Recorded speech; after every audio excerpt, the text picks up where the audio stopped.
The four qualities that I can see that are needed for this kind of work, to get behind the conditioned mind that drives addiction, is compassion for the self, number one.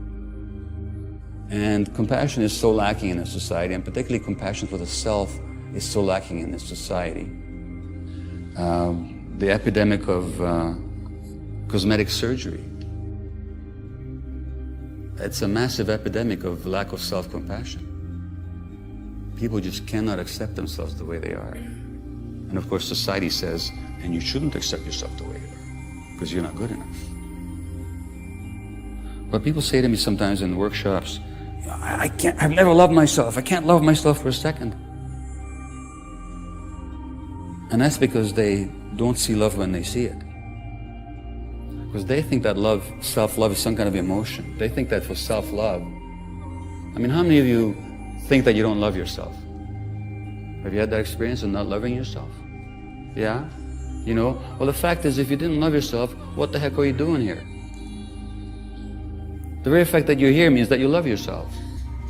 Because something about this topic said to you that there's a possibility of transformation.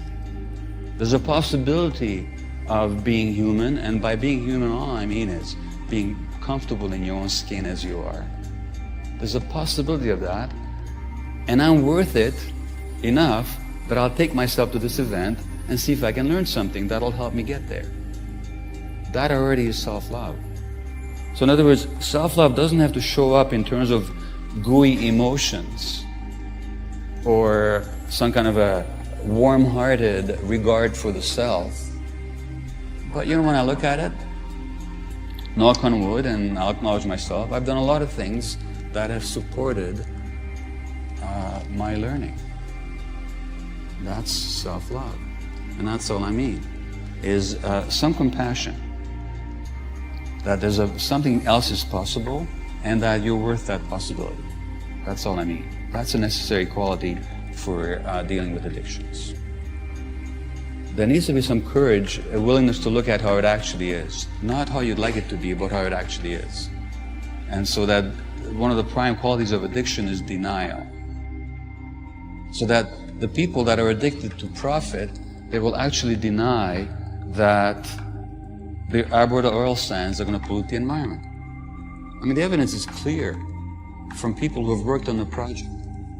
But not to see that, and it's not just that they're denying it, it's not that just they know it and they deny it.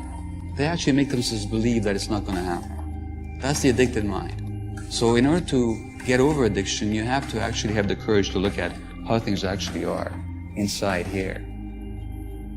And finally, you have to disidentify from the experience. Now, when somebody stands up at an AA meeting, and I am very much in favor of the 12 steps, this is not not a knock on the 12 steps, but when somebody says, I'm so-and-so and I'm an alcoholic, something in me doesn't quite like language. Because the language identifies the person with the experience. It says, I am that experience. Well, you're not that experience. Addiction is not a person. Addiction is not who you are. When you say, I'm an addict, well, nobody is an addict. That's not who you are. Well, as long as we don't take those categories as categorical, as long as we don't take those categories as defining anybody, because nobody is a survivor. That doesn't define who they are. Because when you say I'm a survivor, you're simply defining yourself in terms of the past. In the present, you're not a survivor. You are whoever you are in the present.